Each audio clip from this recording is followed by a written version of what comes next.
Hi friends, మీకు తెలుసా highest score చేసింది ఐపీఎల్లో వచ్చేసి మనకు టాప్ 5లో ఏవే జట్లయితే ఉన్నాయో మనం ఈ షాట్లో తెలుసుకుందాం. నెంబర్ 1లో వచ్చేసి మనకు ఎస్ఆర్హెచ్ అయితే ఉంది. సో ఇది వచ్చేసి 287 అనమాట, 3 వికెట్స్ కోల్పోయి. సో ఇదైతే ఆర్సీబీతో జరిగింది. సెకండ్ ప్లేస్లో కూడా ఎస్ఆర్హెచ్ ఉంది. అది వచ్చేసి స్కోర్ వచ్చేసి 277 అయితే చేసింది, 3 వికెట్స్ కోల్పోయి. ఇది వచ్చేసి ముంబై ఇండియన్స్లో జరిగింది. థర్డ్ ప్లేస్లో వచ్చేసి మనకు కేకేఆర్ ఉంది. సో ఇది వచ్చేసి 272 అయితే స్కోర్ చేసింది, 7 వికెట్స్ కోల్పోయి. ఇది వచ్చేసి ఢిల్లీతో జరిగింది మ్యాచ్. నెక్స్ట్ వచ్చేసి ఫోర్త్ ప్లేస్లో కూడా మనకు ఎస్ఆర్హెచ్ అయితే ఉంది.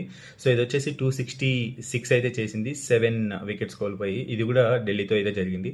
నెక్స్ట్ ఫిఫ్త్ ప్లేస్లో వచ్చేసి మనకు ఆర్సీబీ అయితే ఉంది. ఇది వచ్చేసి మనకు వారియర్స్తో జరిగింది. సో ఇది వచ్చే స్కోరు 263, 5 వికెట్స్ కోల్పోయి. సో ఇవి వచ్చేసి టాప్ 5లో ఉన్న జట్లు అయితే. సో అత్యధికంగా చేసింది మాత్రం మనకు ఎస్ఆర్హెచ్. సో ఇది వచ్చేసి టాప్ 2 ప్లేస్లో కూడా ఎస్ఆర్హెచ్ అయితే ఉంది. సో ఈ వీడియో నచ్చితే లైక్ చేయండి.